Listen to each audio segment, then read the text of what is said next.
পূর্ব চীনের চিয়াংসু প্রদেশের রাজধানী শহর নানচিং। এর রয়েছে সুদীর্ঘ প্রাচীন ইতিহাস। ২৫০০ বছরেরও বেশি পুরনো শহরটি ছিল চীনের ৬টি রাজবংশের রাজধানী। এই শহরের সংরক্ষিত সুদীর্ঘ সাহিত্যের ইতিহাস এবং সমৃদ্ধ সাংস্কৃতিক বৈশিষ্ট্যের জন্য ২০১৯ সালের অক্টোবরে চীনের প্রথম সাহিত্যের শহর হিসেবে স্বীকৃতি দিয়েছে জাতিসংঘের শিক্ষা, বিজ্ঞান এবং সাংস্কৃতিক বিষয়ক সংগঠন ইউনেস্কো। সম্প্রতি জার্মানির জনপ্রিয় ব্লগার জুদিথ কাহল এসেছেন চীনের প্রাচীন এই শহরে। নানচিংকে নতুনভাবে আবিষ্কার করার লক্ষ্যে জুদিথ প্রথমেই ভ্রমণ করেন নানচিংয়ের বিশ্ব সাহিত্য সেলুন। এটি নানচিংয়ের প্রাচীন একটি সাহিত্য প্রদর্শনী কেন্দ্র। চিলং পাহাড়ের নিচে আমাদের এই সাহিত্য সেলুন। এটি এমন একটি প্রদর্শনী কেন্দ্র যেটি চীনের ইতিহাসে প্রথম সাহিত্যিক জাদুঘর হিসেবে স্বীকৃত। বর্তমানে এখানে গণসাহিত্যিক কার্যক্রম, বিনিময় এবং প্রদর্শনী কেন্দ্র হিসেবে জনসাধারণের জন্য উন্মুক্ত করে দেওয়া হয়েছে। এই বিশাল প্রদর্শনী কেন্দ্রে দর্শনার্থীরা উপভোগ করতে পারে নানচিং এবং চীনা সাহিত্যের যোগসূত্র। প্রদর্শনী কেন্দ্রটির সবচেয়ে বড় চোখ ধাঁধানো বস্তুটি হচ্ছে মূল ভবনের ডিজিটাল ডিসপ্লে। এখানে ১৮০০ বছরের সাহিত্যকে তুলে ধরা হচ্ছে ভিজুয়ালের মাধ্যমে। এটি দর্শনার্থীদের শুধু ঐতিহাসিক তথ্যই দিচ্ছে না, প্রাচীন চীনা সাহিত্যের নানা খুঁটিনাটিও উপভোগ্য করে তুলেছে।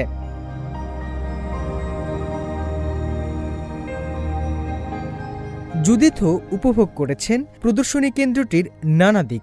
বিশেষ করে এখানে প্রদর্শিত ৪র্থ শতকের প্রাচীন চীনা বই the classic of mountains and সিজ।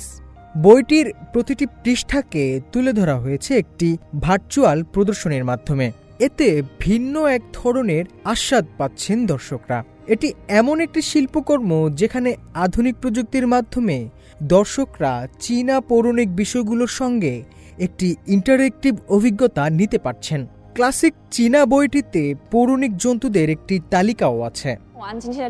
এই ভিডিও প্রদর্শনীতে আমি মজার কিছু ইন্টারঅ্যাক্টিভ অভিজ্ঞতা অর্জন করেছি। এটি আমাকে শুধু বইটি বুঝতেই সাহায্য করেনি, বরং এই বইয়ের অসাধারণ সব চরিত্রকে কাছ থেকে অনুভব করতে সাহায্য করেছে। আধুনিক প্রযুক্তির মাধ্যমে প্রাচীন সাহিত্য জগতে এই ভ্রমণ আমাকে বেশ আনন্দ দিয়েছে। জার্মানিতে ফিরে আমি এই প্রদর্শনী কেন্দ্রের কথা বিশ্ববাসীর কাছে তুলে ধরব। আশা করি আমরাও আমাদের ক্লাসিক সাহিত্যগুলো এভাবে তুলে ধরতে পারব। চিং রাজবংশের সময় রচিত ছাও শুয়েছিনের মাস্টারপিস চীনা মহাকাব্য এ ড্রিম অব রেড ম্যানশনস এর একজন বড় ভক্ত জুদিথ কাহল। ফলে স্বাভাবিকভাবেই প্রাচীন এই লেখকের শহরে অবস্থিত চিয়ানিং ইম্পেরিয়াল সিল্ক ম্যানুফ্যাকচারিং মিউজিয়াম ভ্রমণ করেন তিনি। আধুনিক জাদুঘরটি নির্মিত হয়েছিল চিং রাজবংশের সময়। তখন লেখক ছাও এই শহরে পার করেছেন তার ছোটবেলা।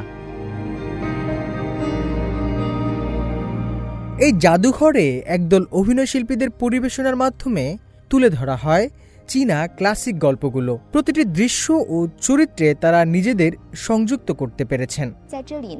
এখানে আমরা ডিজিটাল আর্ট দিয়ে মঞ্চ সাজিয়েছি। দর্শনার্থীরা নিজেরাও এই পারফরমেন্সে অংশ নিয়েছেন। আশা করি ডিজিটাল আর্টের সঙ্গে ক্লাসিক এই পরিবেশনা সাহিত্যের বিকাশের সঙ্গে এখানকার পর্যটনের গতিও বাড়াবে। এখানে কনফুসিয়াসের মন্দিরের পাশেই রয়েছে ছিনহুই নদী। এই নদীতে ভ্রমণের সময় জুদিথও উপভোগ করেন নদীর পাড়ের প্রাচীন নিদর্শন এবং সাংস্কৃতিক পরিবেশনা। এ সফরে খুঁজে পেয়েছি পুরনো নানচিংয়ের তারুণ্যের রূপ। 1000 বছর পুরনো এই রাজধানী শুধু তার প্রাচীন সংস্কৃতির জন্যই নয়, প্রাণবন্ততার জন্য বিখ্যাত। আজও এটি চীনের সংস্কৃতিতে প্রাণ শক্তি ছড়াচ্ছে। অন্যান্য পর্যটকের মতো জুদিথও এই শহরের নির্যাস পেতে গায়ে চাপিয়েছেন ঐতিহ্যবাহী পোশাক হানফু। নিজেকে সমৃদ্ধ করেছেন অজানা ইতিহাস ও সংস্কৃতির নানা গল্প ও তথ্যে। হোসনে মোবারক সৌরভ, সিএমজি বাংলা।